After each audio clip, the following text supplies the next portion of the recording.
우리 이 시간 말씀 보겠습니다. 요한복음 3장 16절입니다.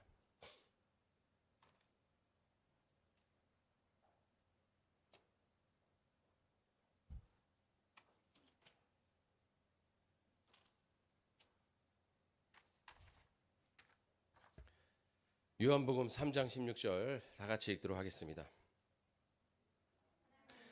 세상을 이처럼 사랑하사 독생자를 주셨으니 이는 그를 믿는 자마다 멸망하지 않고 영생을 얻게 하려 하심이라. 아멘. 자, 사랑은 관계이며 믿음으로 시작된다라는 말씀으로 같이 은혜 나누는 시간 갖도록 하겠습니다.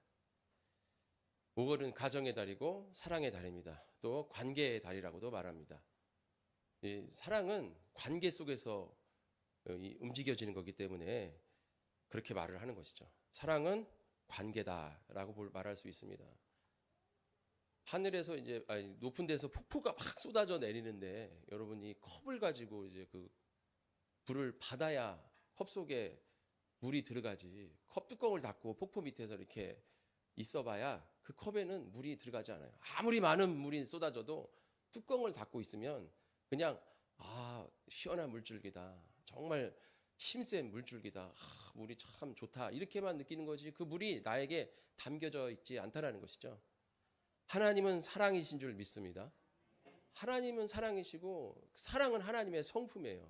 사랑이 곧 하나님이시고 그래서 그 무한한 사랑을 우리가 받지만 우리가 뚜껑을 열고 그 사랑을 받아낼 때 우리가 하나님의 사랑 속에 거할 수 있는 것이지 그냥 하나님은 사랑이셔요. 하나님이 무한한 사랑 우리에게 공급해 주신다고 나랑 상관 있는 게 아니죠. 우리가 그냥 수동적으로 하나님은 사랑이시니까 하나님은 나를 사랑하시니까 이렇게 그럼 됐지 뭐 이렇게 앉아 있으면 그 사랑이 나에게 아무 의미가 없게 된다는 것이죠. 하나님은 사랑이시고 무한한 사랑을 우리에게 쏟아 부어 주시지만 우리가 뚜껑을 열고 그 사랑을 받을 때 그 사랑이 나에게 전해진다는 것이죠. 그것은 무엇이냐면 바로 관계라는 것입니다. 관계. 하나님은 나를 무한하게 사랑하시고 무조건적으로 우리에게 사랑을 쏟아주시지만 우리가 화답을 할 때 그 사랑이 나에게 임한다는 것이죠. 그래서 요한복음 3장 16절에 보면 하나님이 세상을 이처럼 사랑하사 하나님이 우리를 사랑하셨어요.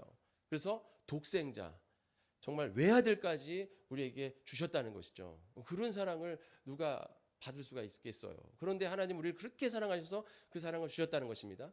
그러면 그 사랑을 우리가 받기 위해 그 관계 속에 우리가 들어가기 위해서는 어떻게 돼요? 나도 그 사랑에 화답을 해야죠. 바로 그래서 어떻게 된다는 거예요? 이는 그를 믿는 자마다 멸망치 않고 영생을 얻게 하려 하십니다. 그래서 하나님 우리에게 독생자를 주신 그 이유, 우리를 사랑하신 그 이유, 그 사랑을 우리가 받으면 우리가 거기에 화답해서 예수님을 믿으면 그 사랑의 결실을 우리가 맺을 수 있다는 것입니다. 우리 복된 성원교회 성도님들 하나님을 사랑하시기를 축원합니다. 우리가 하나님을 사랑하는 것은 바로 믿음이라는 것이죠. 관계가 회복돼야 된다는 것입니다. 여러분이 누가 나를 사랑해. 이 사람이 나를 사랑했으니까 됐지. 이러면 안 된다는 것이죠. 이 사람이 나를 사랑했으면 나도 그 사람을 어떻게 돼요? 사랑해야 된다는 것이죠. 서로 관계가 회복돼야지 관계가 회복되지 않으면 그냥 한쪽에서 일방적인 사랑만 쏟아붓고 있는 것이고 나는 그냥 그것으로 만족한다면 그것은 올바른 관계가 아니라는 것입니다. 여러분 우리가 예수님을 믿어서 하나님이 나에게 무한한 사랑을 쏟아주시면 우리도 하나님을 사랑해야죠. 그런데 그 사랑하는 화답은 내가 그것을 믿는 거라는 거예요. 얼마나 쉽습니까? 뭐 대단한 거 아니잖아요. 내가 그냥 그저 믿기만 하면 하나님은 그것으로 족하시다고 말씀을 하신다는 것입니다. 그래서 우리가 믿음으로 관계가 회복될 줄 믿습니다. 하나님과의 관계가 회복돼야 우리가 하나님의 사랑 안에 거하는 것이죠. 예수님이 이 땅 가운데 오신 이유가 무엇입니까? 우리를 죄에서 구원하시기 위해 또한 하나님과 우리를 화목케 하기 위해서.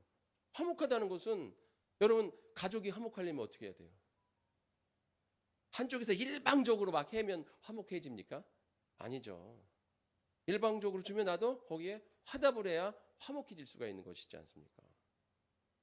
내가 자녀들한테 일방적으로 막 해주는데 자녀들은 뭘 당연하게 뭐 부모니까 당연한 거 아니야? 이렇게 해버리면 어떻게 되겠어요? 자녀와 부모 사이가 올바로 서지가 않는단 말이죠. 부모님이 일방적으로 사랑을 주셔도 그것은 내가 부모님한테 화답해야죠. 화답하는 게 뭐예요? 감사합니다. 고맙습니다. 이제 조금 있으면 이제 어버이날이 다가오잖아요. 저는 그렇게 어린이날은 중요하지 않아요. 이제 어버이가 되니까 이제 어버이날이 중요해지는 거죠. 저는 전혀 자녀들한테 그럽니다. 어버이날 그렇게 중요하지 않아. 나 그런 거 뭐 바라지 않아. 그런 거 할 필요 없어. 라고 얘기하지만 어버이날이 다 다가가는데도 꽃 하나 없으면 좀 그렇긴 하겠죠. 잘 새겨 들으세요. 한 명밖에 없네.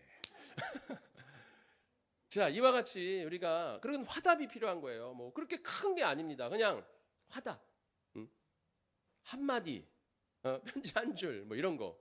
이런 게 우리를 기쁘게 하는 것이고, 아, 얘도 지금 나를 사랑하는구나. 그러니까 이 그 가족도 부모와 자식 간에, 또 부부와의, 또 형제 간에, 이 남매 간에 모든 부모 그 가정의 그 가족의 그 관계가 올바로 세워질 때 화목해질 수 있는 거예요. 누구 하나만 일방적으로 하면 나중에 지치고 힘듭니다. 그러나 지치지 않고 힘들지 않게 하기 위해서는 나도 당신을 사랑하고 있다는 것을 표현해야 된다는 것이죠. 그게 화답이잖아요. 표현해야 거기서 관계가 더 세워지고 그 사랑이 더 깊어질 수가 있는 거예요. 그리고 단단해질 수가 있는 것입니다. 아, 내가 이거 하는 일이 아무것도 아닌 게 아니구나. 이 사람도 나를 사랑하고 있구나. 아, 그럼 내가 더 기쁜 거 아니겠어요? 기쁨이 충만한 거죠. 우리가 하나님을 기쁘시게 하는 거 믿음이라고 그랬잖아요. 믿음이 없으면 하나님을 기쁘시게 못한다는 거. 하나님이 왜 우리가 믿을 때 기뻐하십니까? 하나님도 아, 너도 나를 사랑하는구나. 그걸 깨달으시니까 하나님이 기쁘신 거 아닙니까? 우리가 이와 같이 관계를 바로 세워야 될 줄 믿습니다. 이 5월 사랑의 달에 여러분들이 관계를 올바로 세워야 돼요. 관계를 올바로 세우지 않으면 힘들어지는 거예요. 그래서 온전한 관계 속에 사랑이 더 든든해지고 사랑이 더 든든해질 때 화목하게 될 수 있는 줄 믿습니다. 우리가 먼저 하나님과 화목하고 또 우리가 가정이 화목하고 우리가 가정이 교회가 나라와 민족이 모두가 다 하나로 엮여 있는 거잖아요. 사랑이라는 게 누가 먼저가 없잖아요. 우리가 싸울 때 그러잖아요. 당신이 먼저 사랑했어야지. 아, 네가 먼저 했어야지. 뭐 이렇게 누가 먼저, 네가 먼저 뭐 이렇게 얘기를 합니다. 먼저가 어디 있어요? 사랑을 느끼는 그 사람이 하는 거지. 내가 느끼면 하는 거예요. 여러분 사람이라는 게 우리가 가치관에서 배웠잖아요. 가치관에 대해서.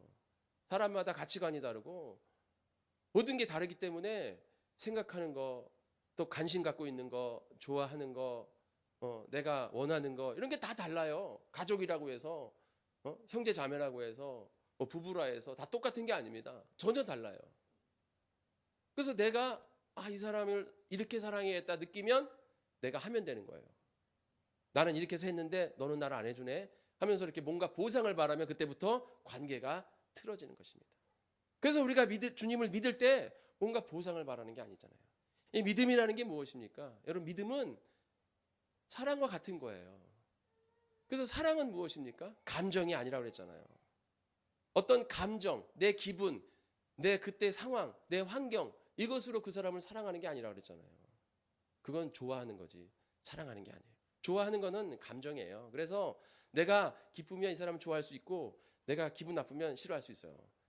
그래서 내가 기쁘면 뭐 다 줄 것 같지만 내가 짜증나면 정말 밉다. 내가 이런 사람이랑 내가 살아야 되는가? 아직도 오랜 시간 살아야 되는가? 이런 왜 우리나라는 이렇게 일부 일처제 해야 되는가? 이런 생각을 하게 되는 거죠. 일부 일처제를 해야 되는가 하는데 웃으시네. 이거 위험한데. 목사님부터 그런 소리를 하세요. 이렇게 막 째려보셔야 되는데 내가 누가 웃었는데 다 봤단 말이죠. 못 봤습니다. 자, 이와 같이 우리가 이게 관계가 올바로 서야 돼요. 그래서 뭔가 보상을 바라면 안 된다는 것이죠. 내가 느낄 때 내가 최선을 다해서 그 사람을 하면 되는 거예요. 그리고 그 믿음 안에서 올바로 서면 되는 것입니다. 여러분 그래서 그런 어떤 감정 속에 여러분 치우치면 안 된다는 거죠. 좋아하는 것과 사랑하는 것의 다른 점은 감정이 아니라는 거라고 말씀을 드렸습니다. 내가 이 사람을 사랑한다 라고 선택하고 내가 그렇게 결단했으면 어떻게 되는 거예요? 내가 그냥 끝까지 내 기분과 내 감정과 내 상황과 내 환경 소용없다는 거죠. 이 사람이 나를 조금 기분 나쁘게 하고 이 사람이 날 좀 힘들게 하고 나를 아프게 해도 내가 이 사람 사랑하겠다고 결심했으니까 그냥 가는 거예요. 그게 사랑의 힘입니다. 근데 좋아하는 감정 어떻게 돼요? 이 사람이 날 아프게 하면 싫어지잖아요. 근데 싫어질 수는 있어요. 싫어해도 돼요, 여러분. 뭐 싫어하는 것까지 어떻게 할 수가 없잖아요. 감정은 내가 어떻게 할 수 없는데, 내 마음을 내가 어떻게 할 수 없는데 어떻게 하겠어요? 그러나 그 사랑의 그 사랑은 변하지 말아야 된다는 것이죠. 감정은 변할 수 있어요. 그러나 사랑은 변하면 안 된다는 거죠. 또한 어제도 제가 결혼식 설교 때 말씀드렸지만 이 사랑은 누가 선택한 거예요? 내가 선택한다라고 생각하지만 아니고 하나님이 선택해서 지목해서 선물로 주신 거잖아요. 우리의 모든 관계는 다 하나님이 선택해서 우리에게 주신 줄 믿습니다. 그렇기 때문에 여러분들이 그 말씀을 믿는다면 그 말씀의 믿음 위에 내가 조금 힘들고 어렵고 내가 상처 있고 내가 아파도 가는 거예요. 순종하며 하나님의 말씀을 붙잡고. 그래서 내가 의지적으로 결단하고 하나님의 말씀에 순종하며 나아가는 것이고 그리고 또 내가 그렇게 나아가다 보면 기쁜 순간이 있잖아요. 아까 같이 관계가 올바로 회복될 때 막 기쁘잖아요. 그러면 또 감정적으로 더 열심으로 사랑할 수가 있는 거고. 이게 바로 지정의 인격적인 만남이에요. 하나님과의.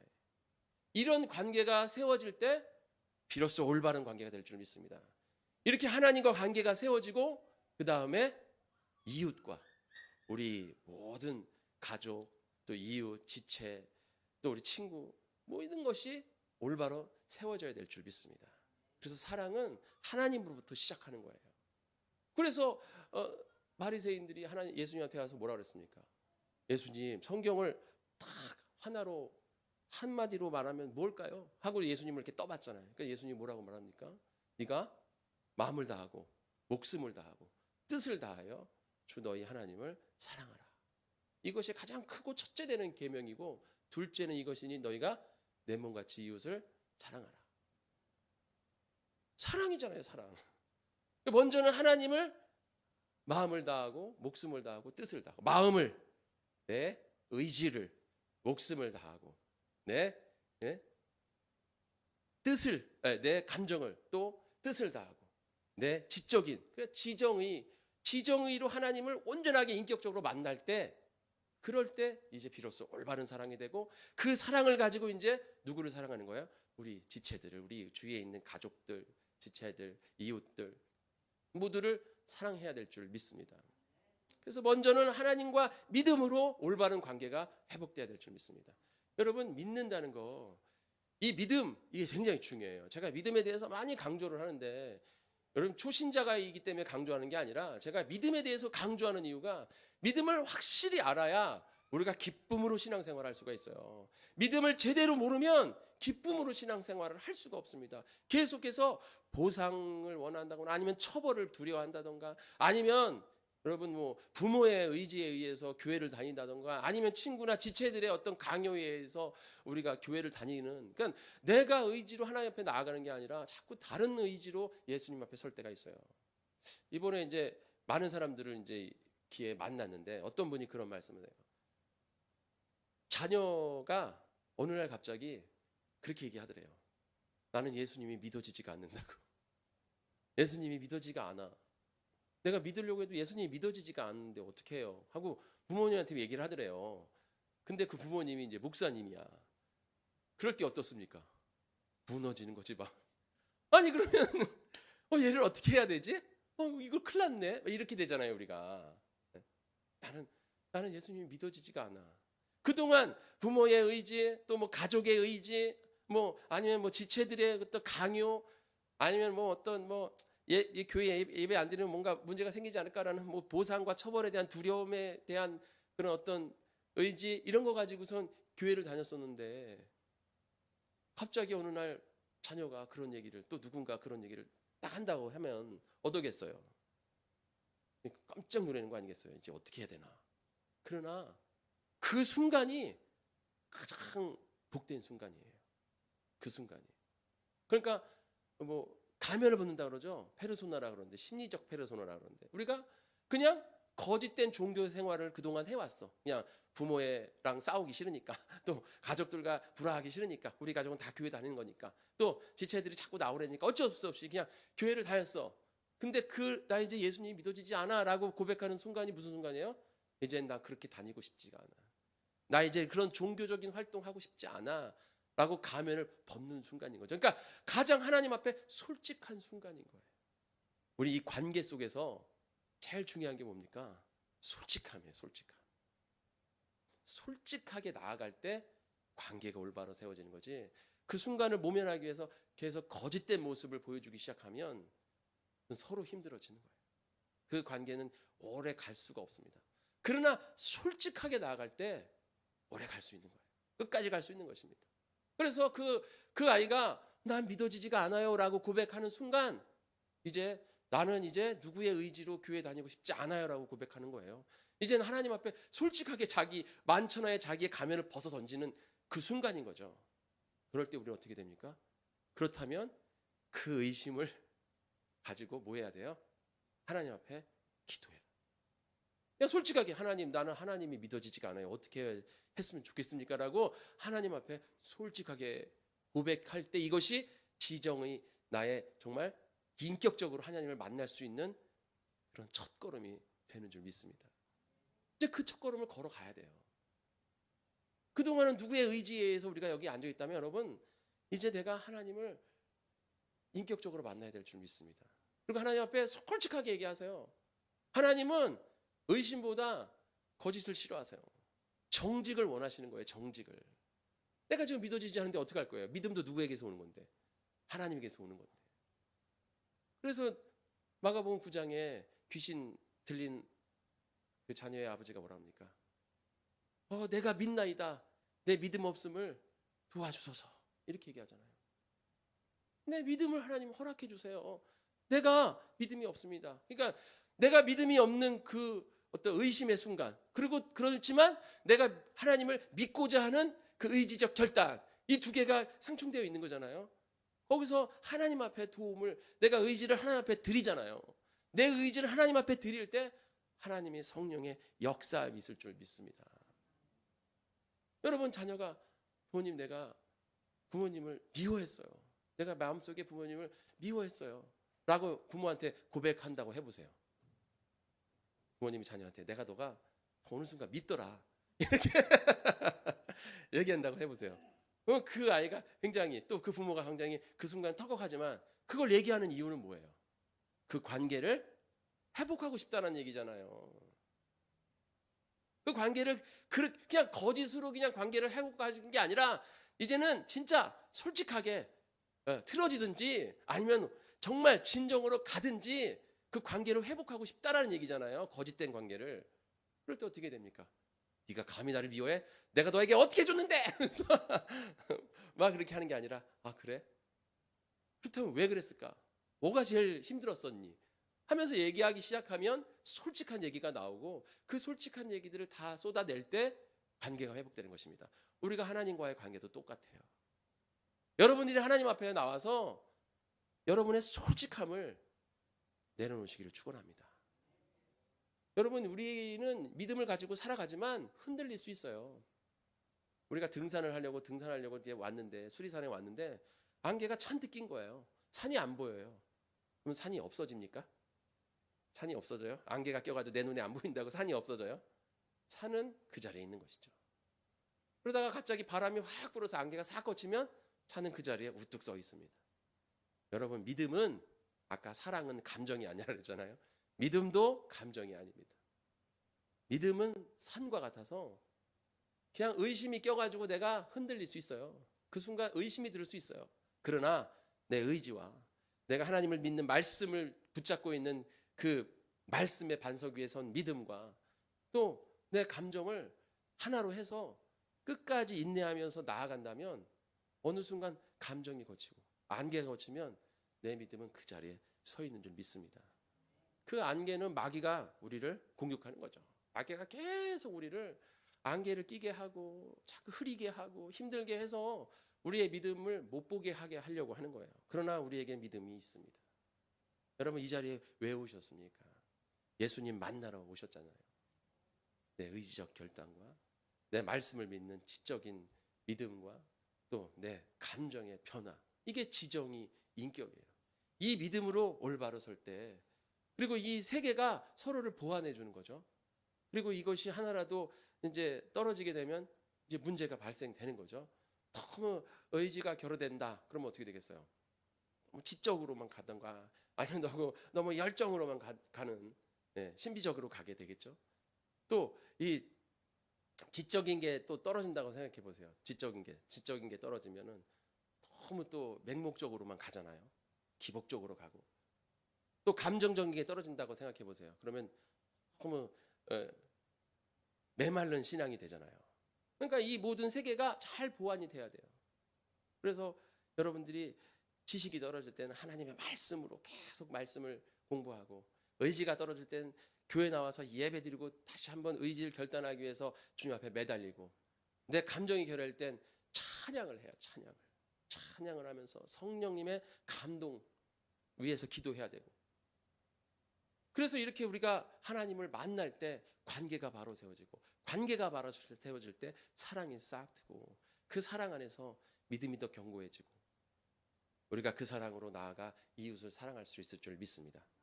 우리 5월 이제 사랑의 달, 가정의 달, 관계의 달, 여러분이 올바른 사랑을 세우시고 올바른 가정을 세우시고 하나님과 화목하시고 가정이 화목한 여러분 삶이 되시기를 축원합니다.